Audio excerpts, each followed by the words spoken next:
Hey family, how you doing? It's your brother Vladimir D's. Peace to you, peace to your home, peace to your family, peace to your community, peace to your ancestry, peace to my community, peace to my ancestry, and peace to the nation that you, I, and they are building.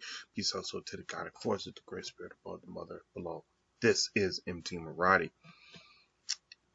It's funny, I was planning on taking much of August off, and probably even a little bit of September from making new videos because um I'm preparing a special presentation. Technically not a presentation. I'm writing down the notes for an extended video, probably something that'll be more around 2 hours, maybe even 3 hours long, to deliver sometime in September. But something absolutely fascinating and unexpected happened, and I wanted to bring it to your attention because it's massively important, and it's important that you, the people who have been following my videos, that you know about this. It actually has something to do with another video which I uploaded. So back in March of 2019, I was preparing to move. The early part of 2019, or excuse me, the early part of March, I was preparing to move, and I uploaded a couple of new videos, one of which was an old video from January. Well, I uploaded it on March 10th, 2019. The title of the video, which you can actually find a link to the video in the comments section below, so please go and check it out seriously when you're done watching this video. The title of the video is Mtima Radi 2019.01.24. The message hidden in Native American prophecy for us, the Black Rays. Now, sorry about that, family. Now, this title shows just how much I have evolved, because I used the term Black Rays, and that's been a term that I've used pretty much throughout the time period to describe the concept of races, R-A-C-E-S. I've used rays, R-A-Y-S, instead of race, to kind of utilize the Hopi idea that there are 4 rays associated with humanity. Well, recently I've changed that. I've been working with the ancestors to come up with a better name, and they gave me one back in 2018 or 2017, but I didn't understand it. It took time to actually configure what it meant and why it meant it. And recently I have started using that more and more and more and more. So I'll be unveiling that shortly for all of you to see. But this video, again, I uploaded it March 10th, 2019. And earlier this week, I was going through some of my old videos and looking at them and checking them out, when I found this specific video, and I started watching it. Immediately, I was taken aback. I said, wow, this is some good information. This is some strong information. Can't believe I haven't watched this in, nearly over a year, almost a year and a half, in fact. Then I looked at the number of people who had watched it, and I was shocked to see that there was like 1 view on it. And I go, what the? Okay, very few of none of my videos, I believe, have only, 1 or 2 views. Most of them have 10, 20 or more. So, at the time, all I could see was the views. So I was kind of wondering, like, okay, YouTube blockading this for some reason, or, did I get a strike on it or something? And then I realized it said private underneath it. And I'm like, why the heck would I put this as private? So I checked, and I had indeed marked the video as private. And I couldn't figure out why I did it. Or just like with my Amun-Ra video, which had been not placed in the order, the rotation of my my Mtima Radi list. After I had uploaded it, I thought maybe, well, it was late maybe. I uploaded it and just didn't follow through and make it public. Considering the fact that you have to, that was the early days, by the way, when YouTube had the drop menu where you had to actually select what you wanted to do, what you wanted to save it as. But again, you have to still select private. So I was a little bit shocked. But upon listening to it, even for about 15 minutes, I realized that the reason why it was private, even if I didn't mean to do it, there was a reason why it had been private, because the information wasn't necessary at the time. It wasn't necessary, but it is necessary today. And I mean that. It is a powerfully necessary video. In fact, part of the video dovetails with John Lewis's death. It dovetails with John Lewis's death, in the concept that those who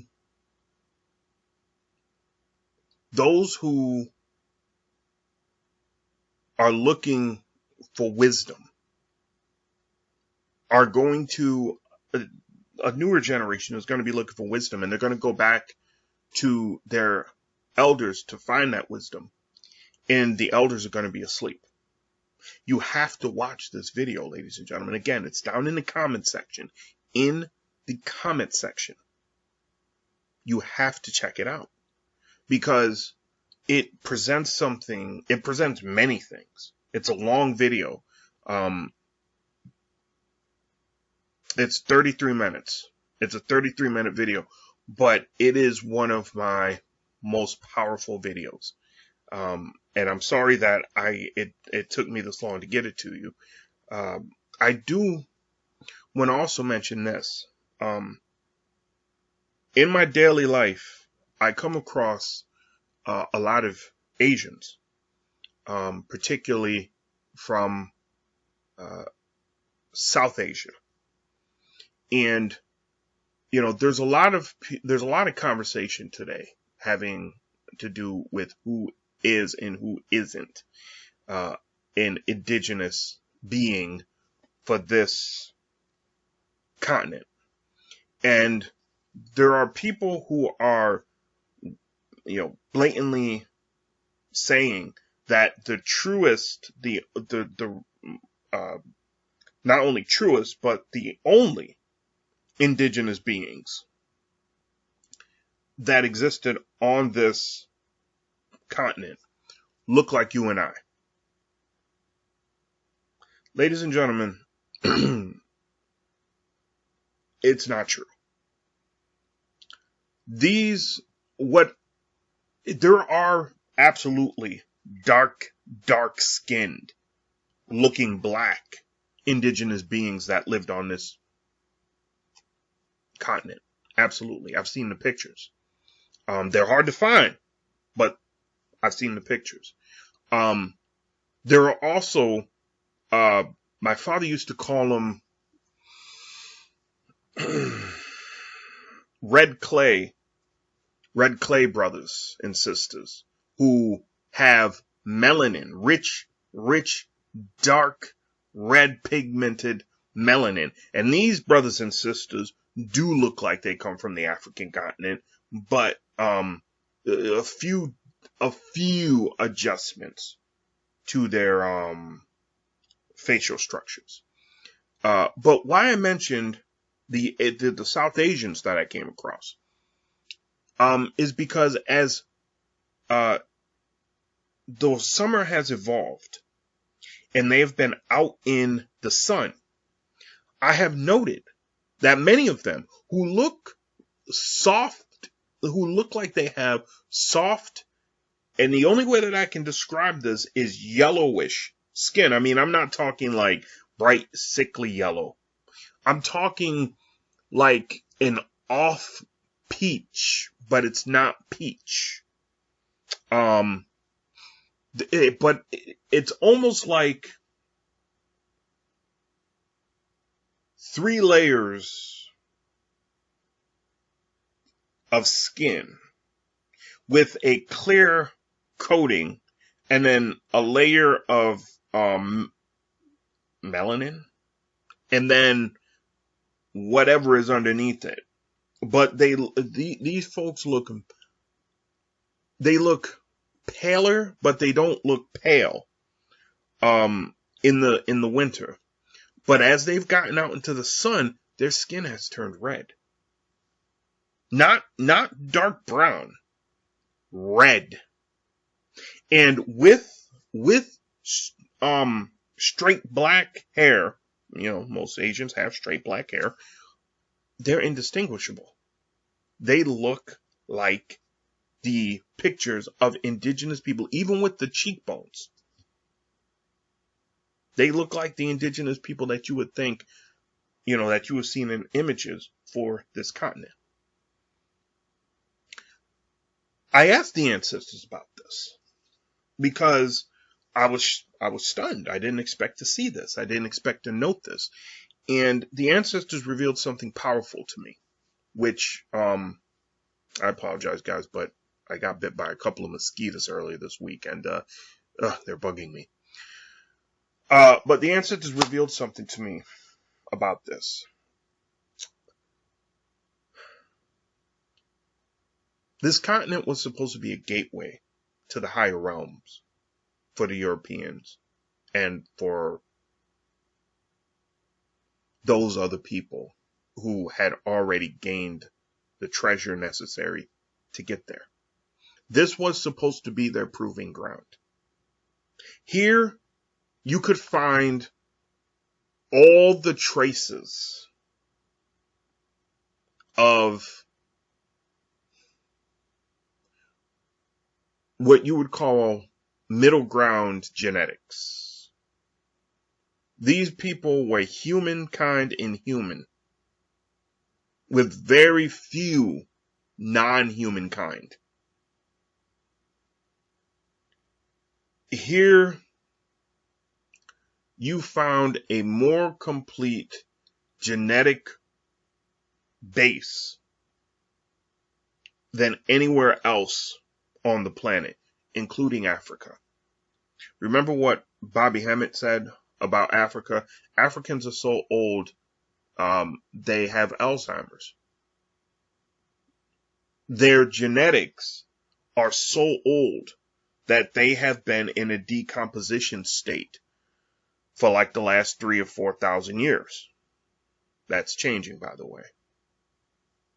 Oh, unless we don't get our food right, but that is changing still nonetheless. Here you found remnants, and remnants is a horrible word because it's not really about remnants. You found collections of all of the original tribal genetic energies that had been transplanted across the world. And this was supposed to be the Eden that white people sought. This gave them everything. They wanted food, food was abundant. They wanted clean water was abundant. They wanted loving, inviting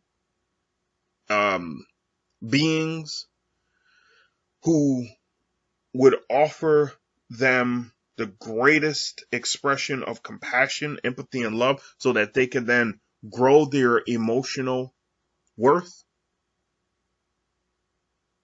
It was here. The job of the Moors was to spark the mental intelligences. The job of the indigenous people here was to spark and complete the rebuilding of the emotional intelligences. Then, when they went to Asia, which would have happened, the job there was to spark and to build their spiritual intelligence. And then it would have ended with Africans again, with the soul intelligence. This was the key. This was the doorway to the above. And this was their Eden. And they blew it. They messed it up. Now look, I've mentioned before about the projects and the problems that had,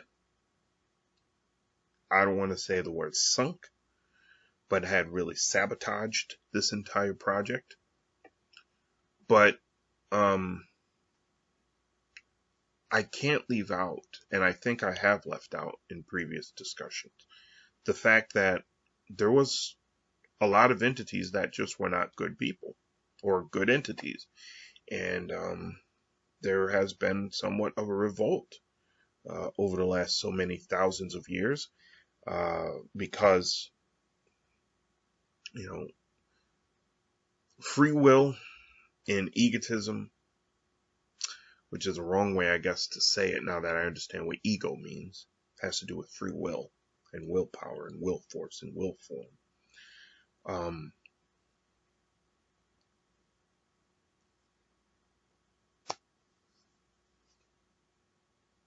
Not wanting to accept your limitations and accept the qualifications necessary to accelerate and ascend has created mischief. But that will be corrected because the lower realms are being shuttered and being shut off now. And that's causing far many, more than we want, but far many entities to be stuck there. Now, as I understand it, the ancestors say there will be time to go down there and get them. But right now, the goal is to save the planet. Now, the planet itself is going to save itself, but, we'll have to talk about that another time. There is one other thing. Give me 1 second, family. Ah, yes, okay. So, I remember now. Earth is in the process of trying to, again, ascend. And it is the conscious minds on this planet that prevent it from doing so. This is a free will planet. The universe is a free will universe. And, one of the major disagreements that I have with a lot of New Age people, including within the black, well, I guess technically they're not New Agers. New Age is a white movement. But even with many metaphysicians within the black community, one of the biggest disagreements I have with them is that they believe what white people keep telling them about this being a prison. This is a prison only to those who can ascend. It's a prison only to those who cannot ascend. Period. And we have to realize that because the planet is trying to ascend. The ancestors wouldn't have kept sending great spirits for the last, 5,000 years with this massively amazing plan if the goal wasn't to ascend, to force the planet into ascending. Everything on this planet is about free will. Everything. And it's this planet, because we are molded from its breath and molded from its digestions. That's the dirt, by the way. And because we are cosmic particles that then drop through all of that to incarnate here, the planet has built itself, has grown itself to sustain us. And now we are out of balance when it comes to her needs. And that imbalance is what's causing the destructive behavior of her soul. She has told me, I have heard, I don't know if she said it to me or just said it to anyone who was willing to listen, that if we were to get our minds together, it took this civilization less than 300 years to bring upon this planet the fever that has been caused by the destructive tendencies and behaviors that Western civilization has initiated. If we were to get our minds together, within 150 years, the planet would settle back down, and within 200 years, she would be back to where she was. Why? Because reinstating the forests, building the forests back up,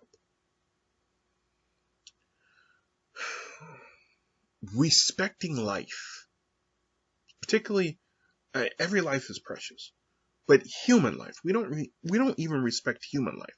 Stop focusing on consumption as a way of life, and get back to focusing on the soul and spirituality as a way of life. That'll put us back into alignment with her. Start looking to develop inventions. We can call them inventions. I don't even like that word. You should really look up what invention means. Particularly break up the word. Invention, invent, is two words with the ion at the end. Invent. You should really look it up. But we should look to invent methods and ways that are in harmony with her. I'll tell you something else that the ancestors revealed to me, which I will talk more about in the longer video coming up in September, October-ish. Do you know Krypton is real? I didn't know that. Krypton is an element on the periodic table. It's known as the hidden one. I'll let you research a little bit of what that means. But two, the ancestors have revealed something very interesting to me about uranium. The Hopis have said that uranium and some other metals, they haven't specifically named the other metals, could be the life, it could bring about, should I say, the life protecting, the life enhancing, the life saving energy that we need, and can create this, well, this is my interpretation of it, can create this age of innovation which is tied to the mother soul, which will completely change and evolutionize humanity. And the ancestors reveal, yes, that is the case. But in order to do that, we would have to change our current mental paradigm, which is holding us back. The current mental paradigm is built on consumption, materialism, and exploitation. That's where we're at. Consumption, material, and exploitation. One would even say scarcity. One would even add that.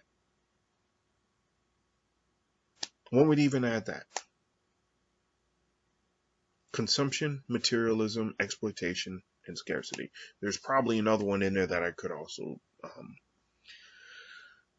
put in there. Probably somebody would want to say power, but that's inherent in exploitation. Someone would probably also say racism.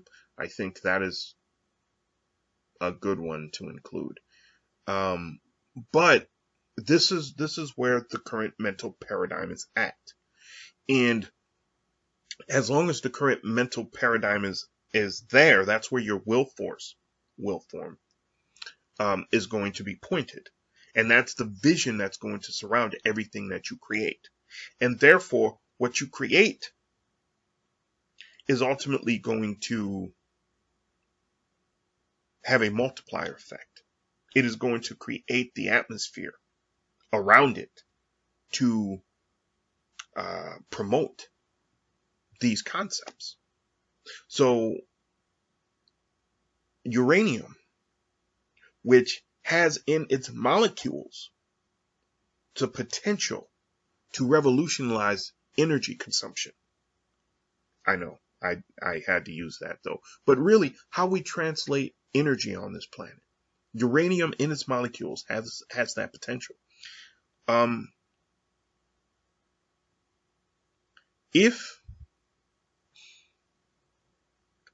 If we were thinking differently, uranium, we wouldn't be building nuclear power plants because they'd be unnecessary. No, uranium is dangerous because we haven't yet figured out a way to use it in a way that stabilizes it, so it will be non-dangerous. Every single thing that I mentioned, consumption, materialism, exploitation, and scarcity, racism even, all of those things require a power dynamic which creates friction. And that friction creates turmoil. And that turmoil creates disharmony within the human structure. All of that energy combines with time to surround the uranium molecule with an aura of purpose. And the uranium molecule, which is multidimensional, just like water, it is in full communication with the magnetic field of the planet, with the soul of the planet, with the sun that we see and the sun that we don't in the cosmos. That aura is then magnified. And whatever that uranium is put into, that aura goes with it. And because the reasons that it is being used is so destabilizing, the uranium is also destabilizing. The uranium is also destabilizing. We would all have to get on the same page and rapidly to stop that from happening. But it doesn't look like people are going to do that.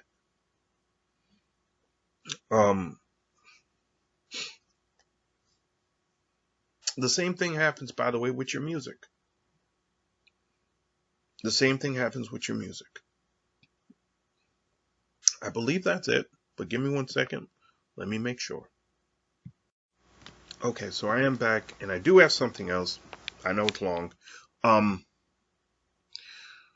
Family, a message came to me the other day, and I didn't understand it at first. I wasn't even going to deliver it, but I remembered it right now, and I'm going to just deliver it.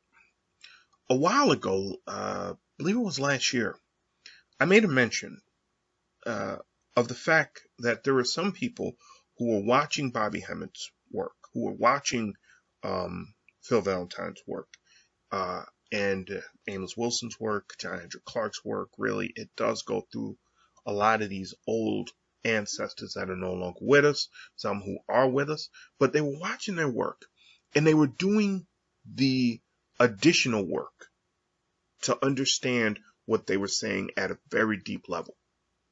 This includes getting papers, articles, books. There are some people with some amazing libraries, movies, videos, things like that. And they had a deep knowledge and wisdom of what these people were talking about. Particularly, I focused on Bobby Hemmitt and Phil Valentine. And I had stated that there were some of you that needed to come out and start talking and teaching specifically through video about what you had found out, because you were able to expand their wisdom dramatically. And what I said then, and what I'm going to reiterate now, is that there is a deep need for a new generation to take those words that Bobby Hemmitt said 20 years ago, 25 years ago, Phil Valentine said 10 years ago, 20 years ago, 25 years ago, Delbert Blair, Amos Wilson, John Hendrik Clark, Dr. Ben, all of the rest, that they said that so many years back, and to separate those videos into subjects and start editing together videos of your own, talking about what they said, breaking down what they said, and then expanding it. This is still something that people are denying. They're not wanting to do it, and it's necessary. I know many people are apprehensive because they're like, well, how am I going to know? You have to have faith in yourself and believe that the ancestors will guide you on this. There are people who should have, for the last 2 or 3 years, and some of you are young. I was contacted by a young brother who was in his early 20s, and it's powerful that he was even dealing with metaphysics on the level that he's dealing with metaphysics. Some of you are young. And some of you aren't. Some of you are my age. Some are a little bit older. And some of you are afraid of not knowing how to, cut videos or record or anything like that. But you're ingenious enough, and you are ingenious enough to do this work. Ladies and gentlemen, I did not have anybody tell me how to cut videos. I didn't have anyone tell me how to record a video and post it. I learned that myself. I've edited audio and stuff like that, which I haven't really done for this channel, but I've done it for other projects.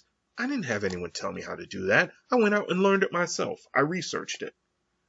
It's time to stop being afraid of your calling, ladies and gentlemen. You have to get on this. There are people who should have been doing this work for the last 10 years, and they're just not doing it. There's other people who should have been, as soon as they heard the call, they should have started prepping, even if they weren't going to be ready till 2021. You know who I'm talking about. It's fine. It's gonna take you some time to get up to speed with doing this work, but you will do it. You just have to start moving towards doing it and taking the steps towards getting it done. It's going to be necessary. There are people out there who are the videos that they will make in the beginning. It won't look like you're making any kind of headway, but you can't look at who you're touching in the moment, because it's going to be 2 or 3 years before your work starts catching up. And you can't expect 10 or 20 or 30 or 40,000 followers or, views. You have to be content with 2 or 3 or 400, because there's going to come a day when it's bigger than that. Bobby Hemmett, and I always think about this because it's a powerful statement. There were time periods where Bobby Hemmett would go to give a lecture. He'd do all the work for it. And he'd show up to give the lecture. Nobody would show up. Or there were times, and I've watched some of these lectures, where he would give a lecture to like 4 or 5 people. Think about that. There were times, even Phil Valentine said it, there was times where it would just be him and 3 or 4 other people. There was one video, I forgot what video, and I think it was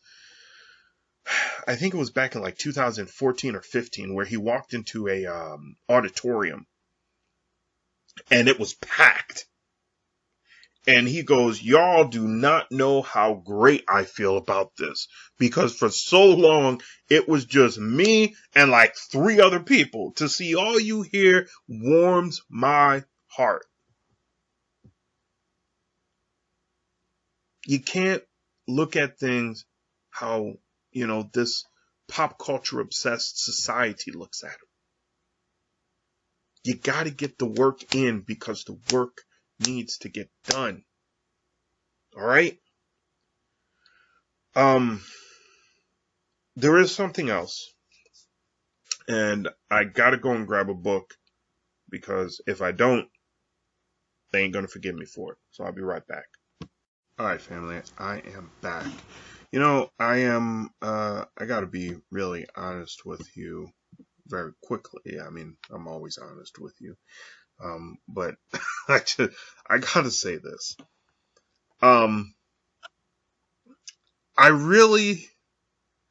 Sometimes I do not like going to get books, because, I'll be recording a video and the ancestors will be like, yo, go and get this book really quickly. And sometimes I'm hesitant. Like, they told me I was going to have to get this book, like, way at the beginning of this, like probably 5 minutes in. And I was like, well, maybe I could skirt going and getting the book. Because, look, sometimes what happens with the ancestors is they say, go and get this one book. That one book turns into 10 or 15. In other words, family, I got a book list for you. I want to encourage you to look in the description section, where I always post Bobby Hemmett's reference book list. This is a book list that I started a few years back, and every time when I watch a lecture, I will jot down every book that he talks about, and I will look for it. Now, there's been some books that I weren't able to find, but for the most part, I have been able to find all the books that I've tried to find that he's mentioned. Moreover, I have added several dozen of my own discoveries, just various books, various topics that I felt Bobby Hemmett, if he was still active today, would be researching and quoting from. So in a few seconds, I'm going to go through this expanded book list for you all, so you can read some more. Okay? All right, so get ready, because the next 20 minutes or so are probably going to be about books, so get ready. All right, so the first book that I'm going to show to you is a book that Bobby Hemmett actually referenced, and for a while I couldn't find a reasonably priced copy of it, so I wasn't able to get it, but then I did find a reasonably priced one, and despite my objection of not needing it, the ancestors knocked me on the head, and I finally bought it. The book is called The Origins of Evil in Hindu Mythology. The Origins of Evil in Hindu Mythology. This is your author, Wendy D. O'Flaherty, Oflaharty.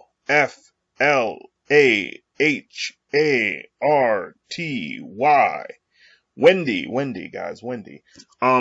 You can actually find this book relatively easy. Finding a reasonably priced one, like I said, it took a while for a couple of years trying to find it. This is like $70, $80 book. I found one for like 20 something and snatched it right up. These next ones are books that I've recently come across, and the ancestors are adamant that I share them all with you. This first one, I have admittedly not read, but it came highly recommended. About 10 years ago, I listened to an amazing series from a podcast called Hardcore History. It was the series, which is now behind a paywall. You got to pay for it. It's relatively cheap. It's like $10. It's 13 hours. This guy researched and recorded this 13-hour series on the downfall of the Roman Republic. He called it Death Throes of a Republic. The podcast title is Hardcore History, produced by Dan Carlin. I've mentioned it before, and you should definitely check it out. It's 13 hours. That is brilliant. It's like $10, guys. Seriously. It's really great stuff. But he mentioned a book, which I have in my hand here. And I looked for it at the time, and it was either out of print or Amazon and Borders and all the rest couldn't get any because, the only ones that were available were like $150. But then, recently, this year in fact, I went back to look for it, and to my utter amazement, I found a cheap copy. The book title is Rome, Inc. by Stanley Bing. Rome, Inc. by Stanley Bing. Bing is going to be B-I-N-G. Stanley, S-T-A-N-L-E-Y. Rome, Inc. The rise and fall of the first multinational corporation. This is something you actually want to read, especially to understand some modern stuff. Like I said, I haven't read this book, but this is what the ancestors told me to tell you about it. And just to let you know, sometimes I seem to buy books not necessarily for me, but for you guys. There's been a number of books that I've purchased where I'm like, I'm probably never going to read that. And they're like, yep, still get it. Still buy it. And then I end up sharing it with you. The next book, I haven't read yet. This is on my list to read because I find some of the information in it very suggestive and powerful. This came to me by way of an interview that I watched with a Native American brother who mentioned it as a must-read. And so I immediately went and found a copy and within a couple of weeks ordered it. It is called Pagans in the Promised Land.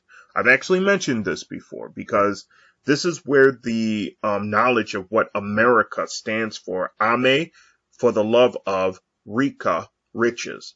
That's where I got it from, is from here. The author is Stephen T. Newcomb. Newcomb.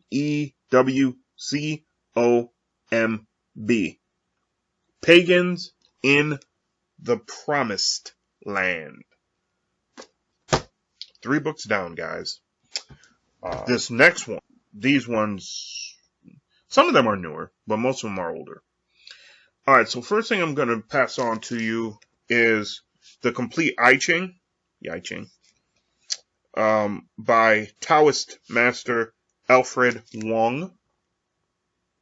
The complete I Ching. That is Alfred, A-L-F-R-E-D, Huang, H-U-A-N-G. Check it out. Really nice, thick book. I have 2 more such books that I'm going to actually purchase next year, one of which is a hard to find one, and the other one is one that I kind of stumbled across.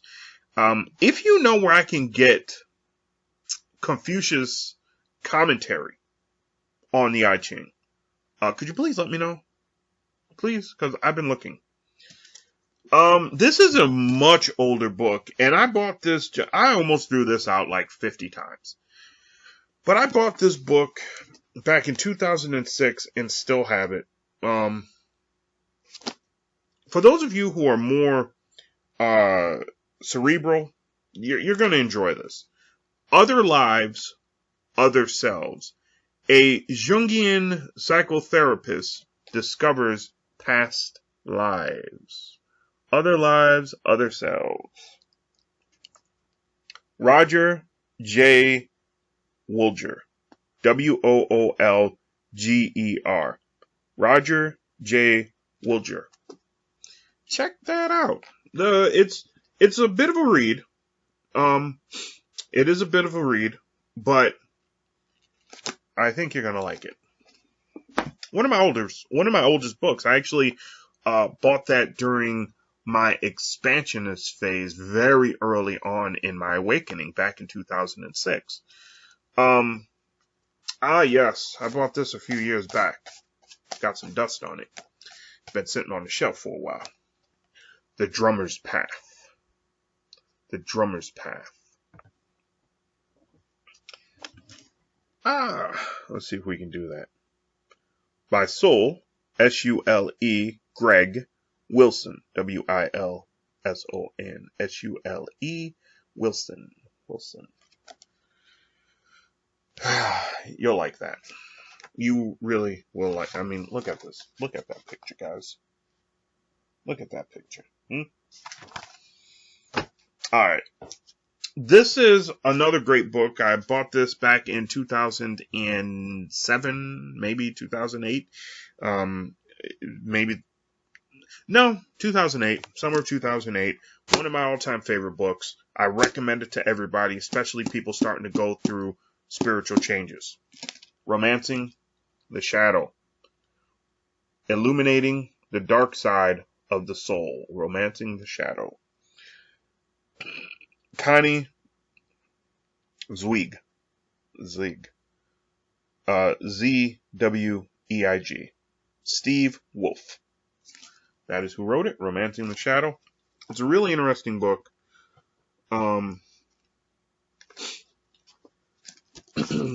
Midlife, for those of you getting ready to enter that. Midlife as Descent to the Underworld and Ascent of the Lost Gods. Yeah.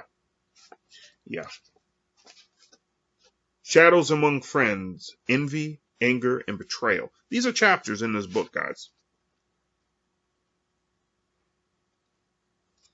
Looking for the Beloved, Dating as Shadow Work.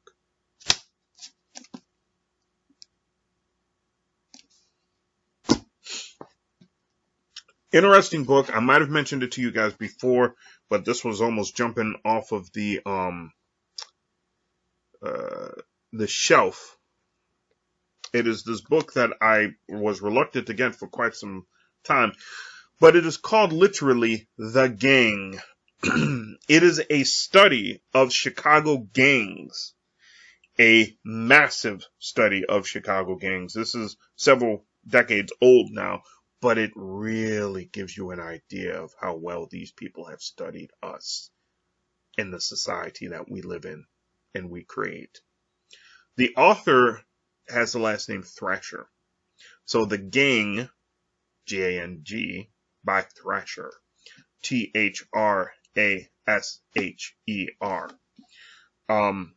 Yeah, this is something else. I consider this book to be part of what could have went into making the foundation for gangster rap. I mean, this is an interesting type of study. to kind of give you something else to look at there, the gang. They studied 1,313 gangs. Shocker, right? In Chicago. And they wrote this tome about it. You tell me that they don't know you.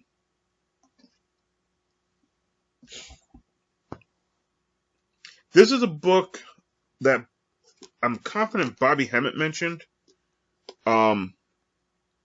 If not, then I discovered it one late night when I was searching through archives. It is called The Divine Language of Celestial Correspondences. The Divine Languages of Celestial Correspondences. It's an older book by Coulson, Coulson, Turnbull, Turnbull. And yeah, this is one that Bobby Hemmett recommended. It is an older book. You can only get it through reprint. You can also find it online for free, by the way. But I decided to purchase it. All right, let's move these. Children of Bondage. Children of Bondage by Allison Davis and John Dullard.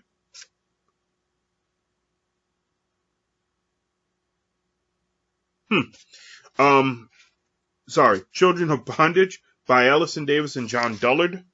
Children of Bondage, Children of Bondage, Children of Bondage. I was actually looking inside, my eyes caught onto another book that probably is going to be purchased soon. This is the book that started all of this. So I'm blaming it.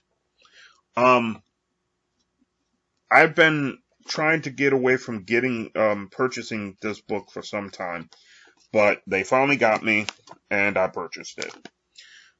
Everyone knows Dr. Ben, and most of us know what he thought about the original black Jews and the Hebrews.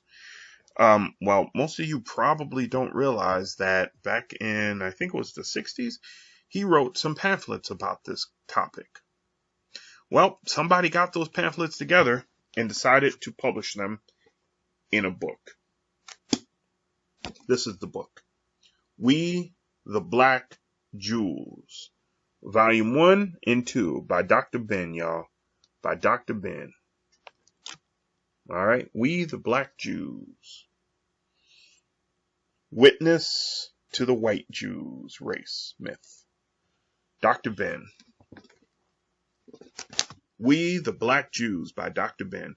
And not a small book, but, don't get discouraged.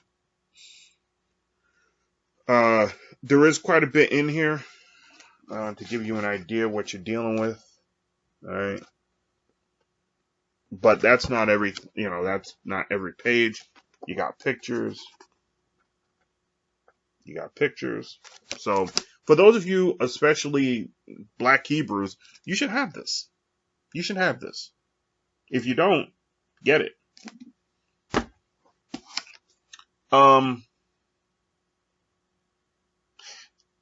This, I was hesitant to really give it to you, but the ancestors are like, nope, they need it.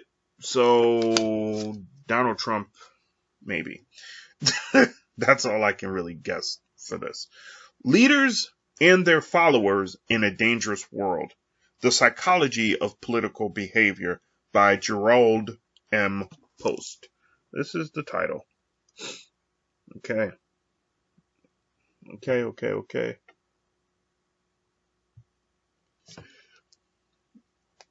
And that's your author. Jerrold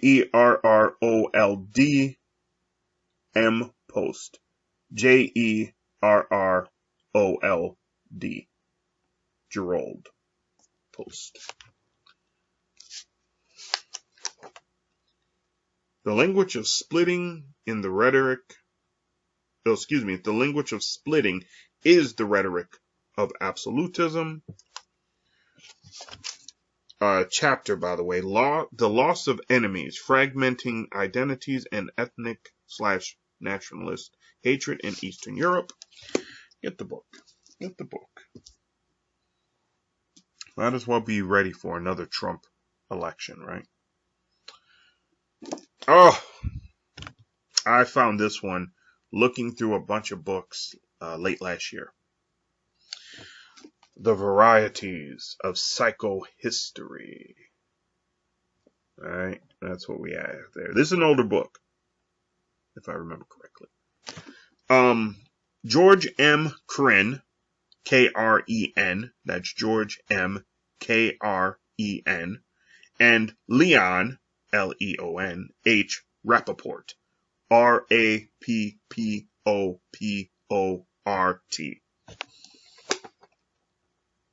Yeah, this is a very well-researched book.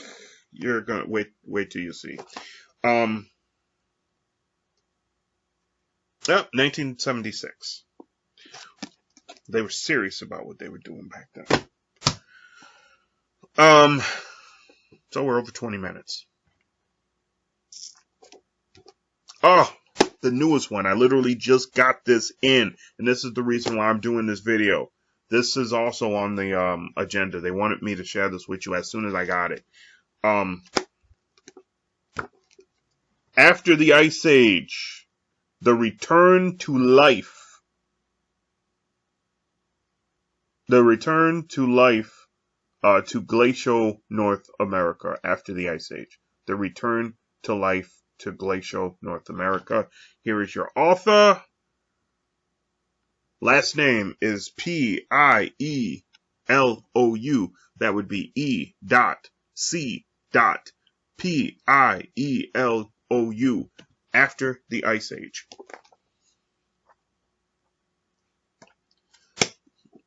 Interesting book. What's it about? Well, I'll tell you what it's not about. Returning to life in Europe.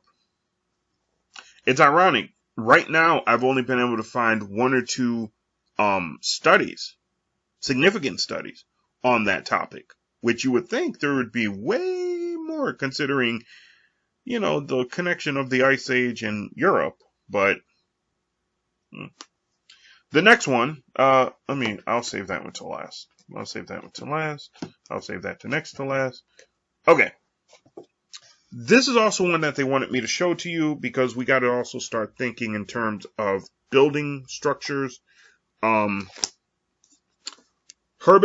A. Simon, Administrative Behavior. This is an older book, but it is one that still holds great reputation.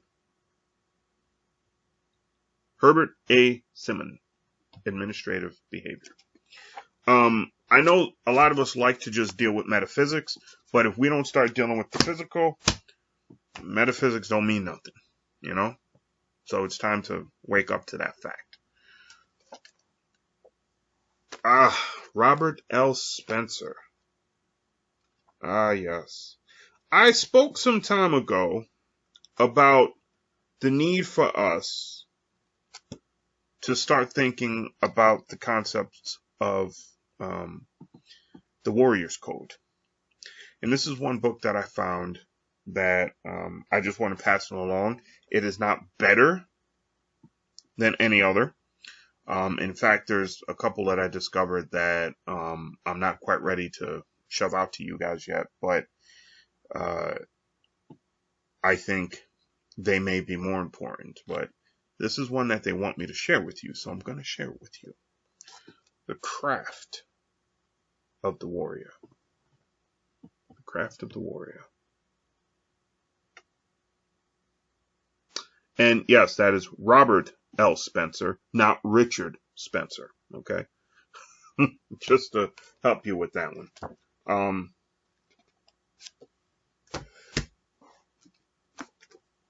And have two more to go with you guys. The first one is for those of us who are organizationally inclined, but maybe a little bit challenged. Organizing for your brain type. Organizing for your brain type. Okay. Lana Nakok. Nakone. So Nakon. Lana Nacone. All right. Organizing for your brain type, guys. Short book. A little bit over 200. Yeah. Check it out. And finally, I've mentioned this one before, but I'm mentioning it again because, you might need this. Home learning year by year. Okay? Home learning year by year. Sorry, guys. Home learning year by year. I put that way up there. There we go. Rebecca RUPP. And I think I've heard of this author. Took me some time. All right. So if you have any questions, comments, or concerns, I hope you do. Leave them below, guys. I always love hearing from you. I'm your brother Vladimir Dees. Peace.